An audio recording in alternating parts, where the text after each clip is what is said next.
यहाँ लगातार scholarship test होते हैं और हमारा फोकस यही है कि वैसे विद्यार्थी जो आर्थिक कारणों से हमारे तक डायरेक्ट नहीं पहुँच पा रहे हैं उनको उनकी मेधाविता की जांच करके और उनको यहाँ तक पहुँचाया जाए, चाहे वो कहीं भी हो। आज चाणक्य IAS अकेडमी के 16 राज्यों में लगभग 25 सेंटर हैं और सभी में वही सुविधाएं हैं।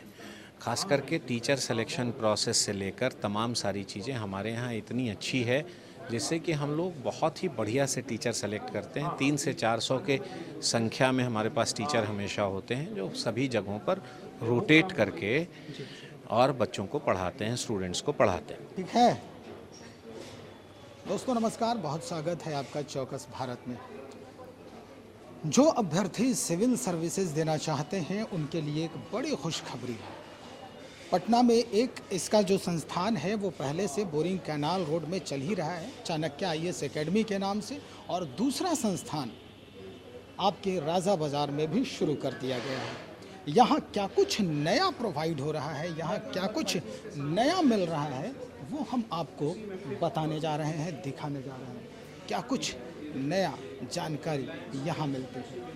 हम बात करेंगे यहाँ के रीजनल हेड जो हैं डॉक्टर कृष्णा सिंह जी हैं हमारे साथ, उन्हीं से बात करने का प्रयास करते हैं। सर, नया ये संस्थान आपका दूसरा संस्थान है, यहाँ क्या कुछ आप नया दे रहे हैं उन अभ्यर्थियों के लिए जो सपना देख रहे हैं UPSC और BPSC या सिविल सर्विसेज करके अधिकारी बनने का?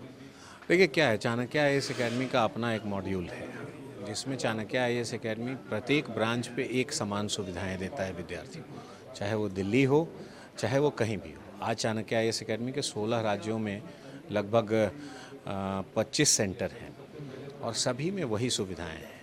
खास करके टीचर सिलेक्शन प्रोसेस से लेकर तमाम सारी चीज़ें हमारे यहाँ इतनी अच्छी है जिससे कि हम लोग बहुत ही बढ़िया से टीचर सेलेक्ट करते हैं। 300 से 400 के संख्या में हमारे पास टीचर हमेशा होते हैं जो सभी जगहों पर रोटेट करके और बच्चों को पढ़ाते हैं, स्टूडेंट्स को पढ़ाते हैं।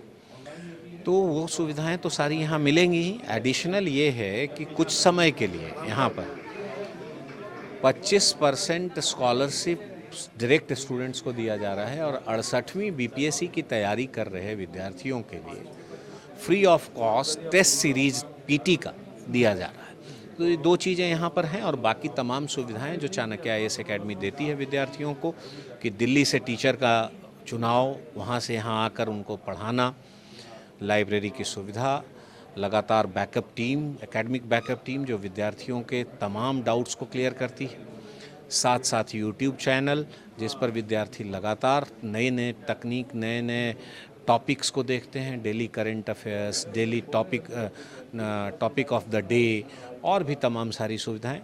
साथ साथ क्लासरूम हाईटेक होता है और हर तरीके से विद्यार्थियों के लिए मददगार होता है। तो ये सारी सुविधाएं यहाँ भी है और सभी सेंटरों पर। सर, अगर हम बात करें अभ्यर्थियों की तो बड़ी ऊहापोह की स्थिति उनमें होती है। जब शुरुआत करते हैं तो वो सबसे पहले ये नहीं समझ पाते हैं, चयन नहीं कर पाते हैं कि आखिर हम कौन से संस्थान और कैसे शिक्षकों का चयन करें जो हमारे उस स्वप्न को सही दिशा में ले जाए। इसका सबसे बढ़िया तरीका है कि आप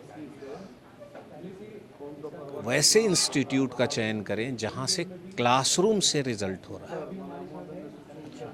ठीक है, और ये आपको पता चल जाएगा, ये आपको ऑरा से ही पता चल जाएगा, देखने से ही पता चल जाएगा। तो ऐसे पहले तो वैसे इंस्टीट्यूट का चयन करें जिसके क्लासरूम से स्टूडेंट सेलेक्ट होते दिखाई दे रहे हैं। दूसरी बात, टीचर कौन है, कैसे हैं, क्या क्वालिफिकेशन है, इसके विषय में जानकारी लें। ठीक है। तीसरी बात कि भाई सबसे ज़्यादा रिलायबल कौन है। आप सोचिए, कोई भी संस्था यदि 30 साल से चल रही है और लगातार चल रही है, लगातार आगे बढ़ रही है, इसका मतलब है कि वो रिलायबल तो है।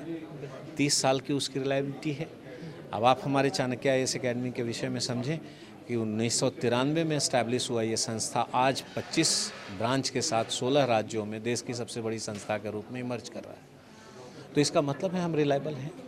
और जब आप यहाँ आते हैं तो फिर हम चाणक्य IAS अकेडमी के हिसाब से क्या करते हैं कि फ़र्स्ट ऑफ ऑल आपको ये बताते हैं कि आपको आखिर इनिशिएट करना कैसे है। ये कोई रॉकेट साइंस नहीं है भाई साहब, ये एक सामान्य परीक्षा है जिसका अपना एक निर्धारित सिलेबस है, क्वेश्चन पैटर्न है और उसी के हिसाब से परीक्षा कंडक्ट करते हैं। फर्स्ट ऑफ ऑल अगर जो उनको अच्छे से बता दिया जाए तो बहुत बढ़िया से विद्यार्थी इसमें सेलेक्ट हो सकते हैं और बहुत आसानी से हो सकते हैं। सर आखिर में एक सवाल और, कुछ दिन पहले ही जितने भी राज्य के कोचिंग संस्थान थे वो जिनका जो ये है संघ है, कुछ दिन पहले ही रविंद्र भवन में आप लोग एकजुट हुए थे, काफ़ी चर्चाएं हुई थी, उस समय मैं भी था वहाँ पे। एक बात जो है वो समझने से अभी भी हम परे हैं कि जो संस्थान है उसकी आपने रिलायबिलिटी की बात की कि रिलायबल है या नहीं, सारे लोग यही कहते नज़र आते हैं। देखिए, ये तो जो कोई भी अगर जो आदमी कोई भी संस्थान अगर जो इनिशिएट करेगी तो वो तो कहेगा ही ना कि रिलायबल हैं हम, लेकिन ये तो विद्यार्थियों को सोचना है ना कि वो कहाँ जाएं, है ना। और उसके लिए क्या हो सकता है, अगर जो मैं आप ही से पूछूं कि किसी चीज़ के चयन में आपको क्या करना होगा, तो पहला ब्रांड वैल्यू। चूँकि देखिए क्या है, ब्रांड के साथ क्या जुड़ा है, हम 30 साल से इतने बड़े ब्रांड के रूप में इस्टेब्लिश हैं, तो हमें अपने ब्रांड को प्रोटेक्ट करने के लिए बहुत कुछ ऐसा करना पड़ता है जो बाकी सारे संस्थान सोचते भी नहीं। ठीक है, चूँकि विद्यार्थियों को रिज़ल्ट की कितनी ज़रूरत है, हो सकता है कि वो इस साल नहीं अगले साल के लिए तैयारी कर रहे हों, लेकिन हमें प्रत्येक साल रिज़ल्ट चाहिए। नहीं रिज़ल्ट देंगे तो हमारे ब्रांड वैल्यू को कहीं ना कहीं वो ठेस पहुँचेगी। तो इसलिए विद्यार्थियों को ये समझना होगा कि हमें कहाँ जाना है। ठीक है, एक बड़ा ब्रांड हमेशा अपने ब्रांड को प्रोटेक्ट करने के लिए बहुत कुछ करे। बाकी आप देखिए इतने होर्डिंग, इतने पोस्टर सब लगे होते हैं, लेकिन है क्या, कब से है, क्या दे रहा है, अंधाधुंध क्या किए जा रहा है। आप आज के समय में देखिए यूट्यूब के दुनिया भर के चैनल हो गए हैं। एक कहता है खड़ा होके पढ़ोगे तब सिलेक्शन होगा, एक कहता है लेट के पढ़ोगे तब सिलेक्शन। कहने का मतलब है कि एक दूसरे को ही कंट्राडिक्ट कर रहे हैं। विद्यार्थियों में बहुत व्यापक पैमाने पर भ्रम की स्थिति है और ऐसी स्थिति में उन्हें ज़रूर ऐसे जगह पर जाना चाहिए जो लंबे समय तक अपनी क्रेडिबिलिटी, क्रेडेंशियल बनाए रखने में कामयाब रही है, और वहाँ उनको ज़रूर रिलीफ मिलेगा, वहाँ उनको ज़रूर सहूलियत मिलेगी और वहाँ से वो अपनी तैयारी को बहुत अच्छे से आगे बढ़ा पाएंगे। ऐसे विद्यार्थियों के लिए भी कोई अलग सुविधा है आपके यहाँ जो बिल्कुल नीचे स्तर से हैं? बिल्कुल, हमारे यहाँ लगातार स्कॉलरशिप टेस्ट होते हैं और हमारा फोकस यही है कि वैसे विद्यार्थी जो आर्थिक कारणों से हमारे तक डायरेक्ट नहीं पहुंच पा रहे हैं, उनको उनकी मेधाविता की जांच करके और उनको यहां तक पहुंचाया जा सके। और लगातार प्रत्येक हफ्ते हमारे यहाँ स्कॉलरशिप टेस्ट होते हैं, करीब करीब। जानकारी के लिए बहुत शुक्रिया। तो ये यहाँ के जो ओरिजिनल हेड हैं कृष्णा सर, वो बता रहे थे कि किस तरह से यहाँ पर उन अभ्यर्थियों को भी सुविधा दी जाएगी जो आर्थिक रूप से सबसे निचले पायदान पर खड़े हैं। और तो और स्थिति जो भी बनती हो, आपको ये समझना है कि कोई भी संस्थान का अगर आप चयन कर रहे हैं तो सबसे पहले उसकी जो विश्वसनीयता है उसकी परख होनी चाहिए आपको, और उसके बाद ही उस संस्थान में अपना नामांकन कराएं ताकि आपका भविष्य उज्जवल हो सके। आप बने रहे हमारे साथ, बहुत बहुत शुक्रिया आपका।